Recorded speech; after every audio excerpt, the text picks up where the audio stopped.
Part 4, Mark 4 verses 30 to 34. Imagine this, mga classmates. You're scrolling through your feed. Crisis after crisis, people showing off success like the Nepo babies, others posting soft life content as if struggle is a thing of the past. And there you are, trying your best, planting what feels like insignificant seeds in life, wondering if any of it matters. Mga classmates, what if I told you that the smallest decision you make today could become the biggest miracle of your life? In Mark 4 verses 30 to 34, Jesus tells a story that defies logic. A mustard seed so small you can lose it in your palm grows into a tree so big that birds nest in its branches. That God's kingdom does not need grand beginnings. That it thrives in quiet corners with small acts, tiny starts, and mustard seed-sized faith. Here's the real shocker. This is not botany class, mga classmates. This is God's growth strategy of you.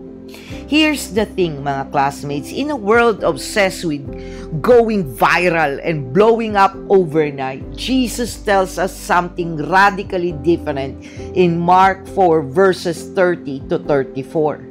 It is a message that flips the algorithm of life and of the kingdom of God on its head. What if I told you Jesus says, don't underestimate the seed? That indeed that a journey of 1,000 miles begins with a single step. Even if that step came from what we considered a minuscule step. Want to find out more about this, mga classmates? But before we get started, as usual, let's go to our general housekeeping. Don't forget to click that like button, subscribe to Pulot Aral, smash that notification bell so that every time I upload for our Bible reading and reflection, you will be notified. Mga classmates, YT won't promote this, but you can. Share Pulot Aral if it blesses you.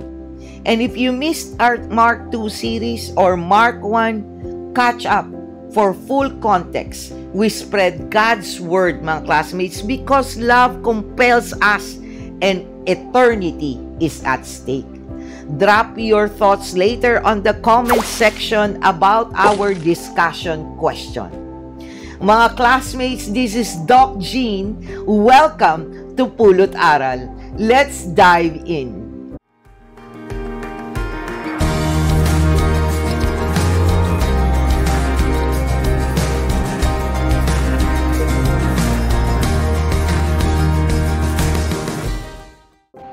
Before we start with our exciting discussion about Mark 4 verses 30 to 34, let's pray and have the Holy Spirit bless us with concentration, discernment, and desire to finish reading Mark 4 all the way. Heavenly Father, you are our protector, strength, and righteousness. Guide us, Father God, that we don't get bored, distracted and deceived by your enemies, as you mentally reminds us that we should put on your full armor. Father God, so that I and my classmates can take our stand against the devil's schemes. For you say, Father God, that our struggle is not against flesh and blood, but against the rulers, against the authorities, against the powers of this dark world, and against the spiritual forces of evil in the heavenly realms. So bless us with your presence, Father God, that any of my classmates you brought here to watch this video has a conditioned heart to make them hear what you want them to hear and see what you want them to see. May I, Father God, truly become your effective tool to encourage them to personally read your scripture and realize how wonderful it is to have a personal relationship with you, Father God.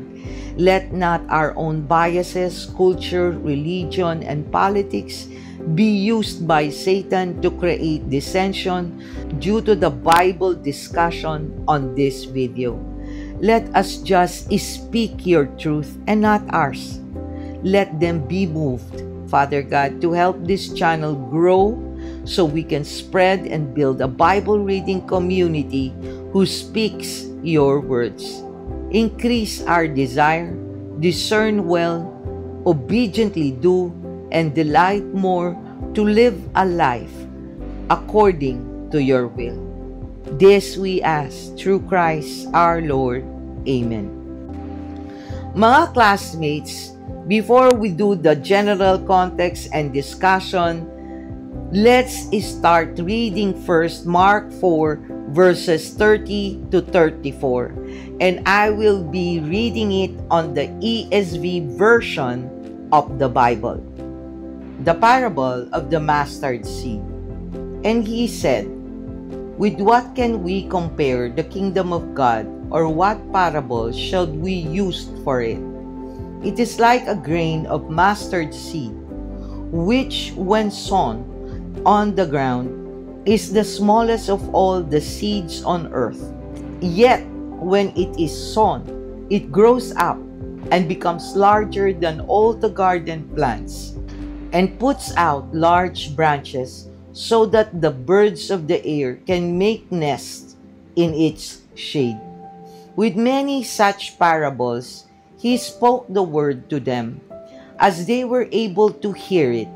He did not speak to them without a parable, but privately to his own disciples, he explained everything. Mga classmates, we are now going to do Mark 4 verses 30 to 34 general overview and context. Let's look at the story. Jesus is speaking to a crowd again. Same setup, different parable. This time, he says, the kingdom of God is like a mustard seed. Now, to us, that might not hit hard, but to his listeners, a mustard seed was the smallest of seeds they knew. No one expected it to become anything significant. And yet, when planted, it grows into a large shrub, so big that the birds perch in its shade. Historically, mga classmates, Jesus was challenging his audience's expectations. The Jews anticipated a majestic political kingdom, a dramatic deliverance. But Jesus, he came quietly, walked among the broken, touched lepers, called fishermen, and planted what seemed like small seeds. Mga classmates, so you can even better appreciate what I am saying, it is like this. Noong panahon ni Jesus, ang mustard seed ay punchline ng jokes. Ano ba yan? Ang liit-liit. Pero ginamit niya to para ituro ang pinakamalaking katotohanan. Ang kaharian ng Diyos ay nagsisimula sa maliit, pero lalago ng hindi mo akalain. Parang sabihin ko sa inyo, ang YouTube channel na ito ay magiging malaki pa sa ABS-CBN. Tawa kayo, di ba? Pero yon ang punto ni Jesus. Walang imposible sa Diyos. Mga classmates, let's now go to Mark 4 verses 30 to 34, Bible discussion and reflection. This parable, mga classmates, tells us God's kingdom is not a spectacle. It is a movement that starts unnoticed, grows in silence, and eventually becomes something people can rest in. So what should we not do? What mindset should we avoid so that this mustard seed, either the faith or the blessing, will grow like a big tree. Number 1, the it's too small to matter lie, verses 30 to 31. Mga classmates, nagdasal ka para sa maliit na problema. Lord, tulungan mo ako sa exam. Tapos, iniisip mo, bakit ko pa ipag-pray ito? Jesus says, that tiny prayer, that's your mustard seed. Don't despise small beginnings. Mga classmates, let's be real. We want instant results, even in ministry or healing. We want overnight transformation, but God works in seeds, not spotlights. A kind word today, a prayer whispered alone, a decision to forgive, that's the seed at work, and heaven celebrates it. Number 2, the I need to see progress now trap. That's on verse 32. Parang nagtanim ka ng gulay tapos binabantayan mo araw-araw. Bakit wala pang bunga? Jesus, chill! Lalago yan. Tiwala ka lang. Growth takes time and surrender. Ever tried to rush a plant to grow? Doesn't work.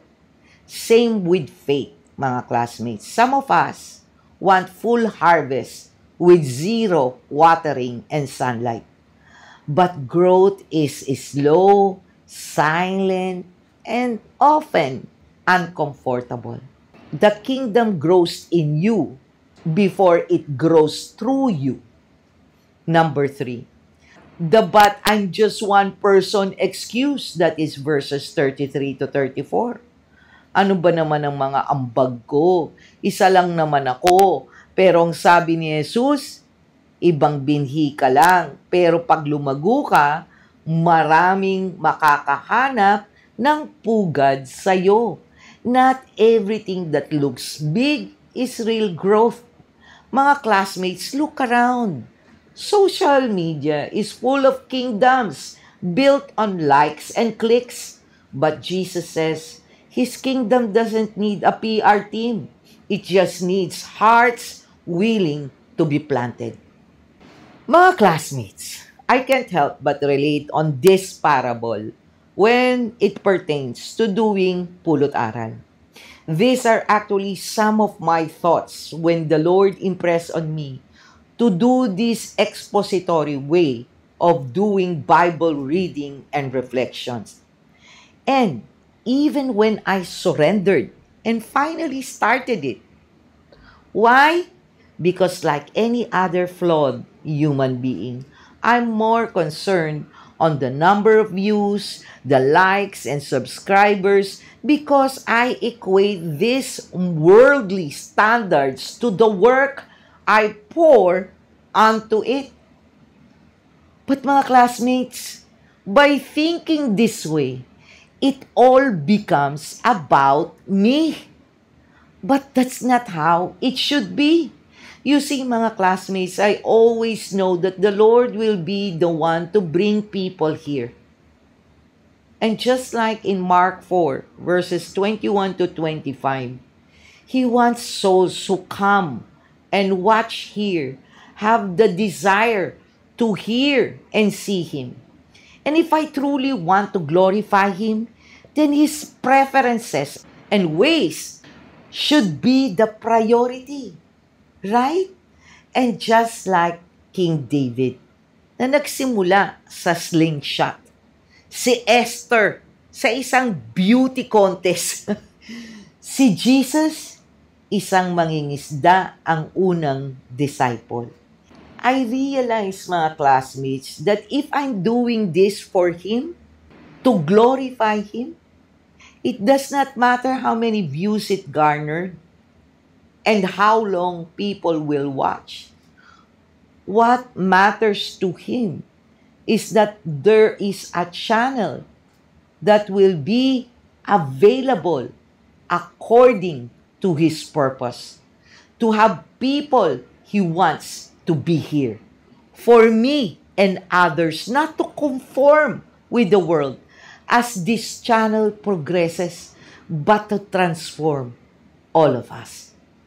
That, when it works, the bigger the proof that His ways defy YT algorithm or anything else, and thus truly glorify His power. It will make this journey more believable, not only to me, but all the rest of you. Truly, mga classmates, truly small beginnings can have big endings with the Lord. Here's your question, mga classmates. What small act of faith can you plant today that may grow into something big tomorrow? Write it down on the comment section below, mga classmates. By the way, if you want to get to know more about Jesus and His ways, then I hope you will be watching the entire Mark 1 or 2. Check out the life of Mark. Watch and find out who John Mark is, the author of the Gospel of Mark, his intention when he was writing it. If you have not seen any of them yet, check it out, mga classmates. Mga classmates, thank you for joining me in today's Bible reading and reflection from the Gospel of Mark, verses 30 to 34. Keep your faith steadfast. Till next time, may God bless you all. Always stay safe and be healthy. This is Doc Jean. Bye!